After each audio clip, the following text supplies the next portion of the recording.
Ipo nukuu moja inayosema ya kuwa hauko gerezani, hauna pingu mikononi, lakini bado huenda wewe si huru. Katika historia yote ya binadamu, silaha hatari zaidi haikuwa bomu wala bunduki, ilikuwa ni akili ya binadamu. Na swali ni je, akili yako ni yako kweli? Au kuna mtu ameishikilia mahala kwa mbali? Karibu kwenye makala ya leo, makala tuliyoipa jina udhibiti wa akili, ama kwa Kiingereza mind control. Udhibiti wa akili haujaanza hii leo na wala si nadharia za kubuni.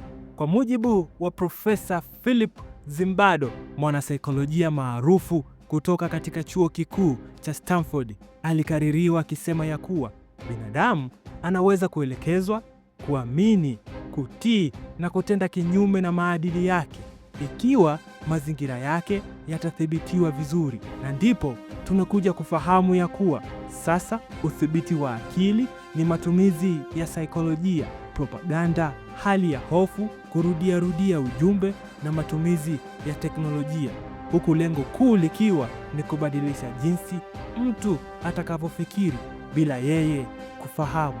Baada ya vita ya kwanza ya dunia mwaka 1927, mwanafalsafa na mwandishi Edward Bernays, mpwa wa Sigmund Freud, aliandika kitabu alichokipa jina Propaganda. Ndani yake alisema ya kuwa udhibiti wa fikra za umma ni sehemu muhimu ya jamii ya kidemokrasia. Bernays alithibitisha umma hauongozwi na mantiki, bali huongozwa na hisia. Huyu ndiye alianzisha political public relation, media manipulation, consumer psychology na Ujerumani ya Nazi mwaka 1933 mpaka mwaka 1945. Joseph Goebbels, waziri wa propaganda wa Hitler, alisema ya kuwa uongo ukirudiwa mara nyingi hugeuka kuwa ukweli. Alitumia redio, mabango, filamu na hotuba za kihisia, na matokeo yake taifa zima likaamini ya kuwa simulizi anazozitoa ni simulizi zenye ukweli ndani yake. Mwaka 1953, shirika kuu la ujasusi la nchini Marekani, CIA, lilianzisha mradi wa siri uliofahamika kwa jina la MK Ultra, na msimamizi mkuu akiwa ni Daktari Sidney, huku lengo kuu likiwa ni kuvunja akili ya binadamu na kuijenga upya. Mbinu zilizotumika: ya kwanza, LCD. LCD ni kifupi cha lysergic acid diethylamide, ambayo ni dawa ya kisaikolojia yenye nguvu ya hali ya akili inayobadilisha hisia, mawazo na mtazamo wa mtu. Mbinu ya pili ilikuwa ni hypnosis, kwa lengo la kumpa mtu maagizo bila mtu kufahamu. Na mbinu zingine zilikuwa ni sensor deprivation, electroshock therapy na sleep deprivation. Hizi zote zilikuwa ni njia ambazo zinaweza kumfanya mtu aanze kutawaliwa kupitia ndani ya fahamu zake bila ya yeye kulifahamu. Na wahanga wakuu walikuwa ni wanajeshi, wafungwa, wagonjwa wa akili na raia wa kawaida. Wengi hawakujua ya kuwa walikuwa wanajaribiwa mpaka mnamo mwaka 1975 Church Committee ilifichua namna ambavyo MK Ultra ilivyokuwa ikiendesha eksperimenti zake. Mwaka 1961, mwanasaikolojia Stanley Milgram kutokea chuo kikuu cha Yale alisema ya kuwa binadamu hutii mamlaka hata akiambiwa afanye uovu.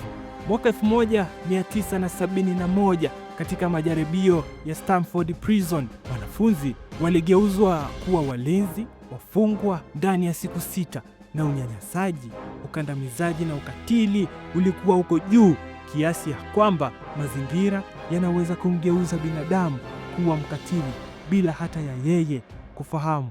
Mwaka 1985, mwanafalsafa Naomi Chomsky aliandika kitabu kimoja alichokipa jina Manufacturing Concept, ambapo alieleza ya kuwa media haielezi ukweli bali hutengeneza mada ambayo itaenda kuzungumziwa na jamii, na pia kuchora mkakati mzima wa namna ambavyo watakavyopushi mada mbalimbali. Mfano, msanii fulani ni mkali kuliko mwingine. Baada ya hapo kutengeneza tena kurudia kwa mada mpaka jamii iamini. Mfano, msanii fulani hutajwa katika majukwaa mbalimbali pamoja na nyimbo zake kuchezwa mara kwa mara mpaka watu huanza kuamini ya kuwa msanii fulani anaweza. Pia kutengeneza mada ama statement zenye kuogopesha umma kiasi cha umma kuona ya kwamba hiki kinachokatazwa kina madhara hasi kuliko chanya. Hapa ndipo tunakuja kupigia mstari ya kuwa usipoambiwa cha kufikiria, basi utaambiwa cha kuogopa.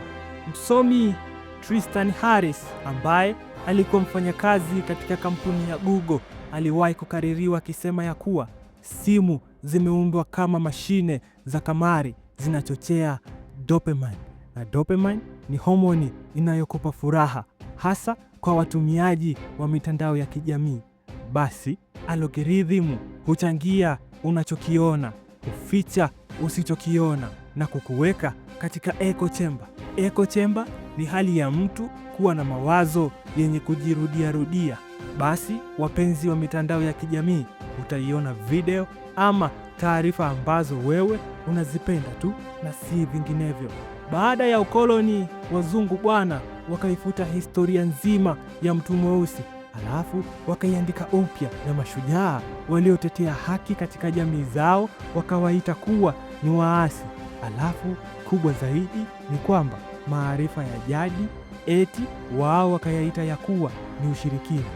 Profesa Cheikh Anta Diop, msomi nguli kutoka barani Afrika, yeye alisema ya kuwa Afrika ilinyang'anywa historia yake ili inyimwe mustakabali wake, na athari yake imetengeneza vizazi vinavyojidharau na kujiona si kitu, na pia kuanza kuabudu na kuamini kila kitu kitokacho nje, hasa dini zilizoletwa na watu kutokea nje, na kuanza kupuuza uwezo wa ndani.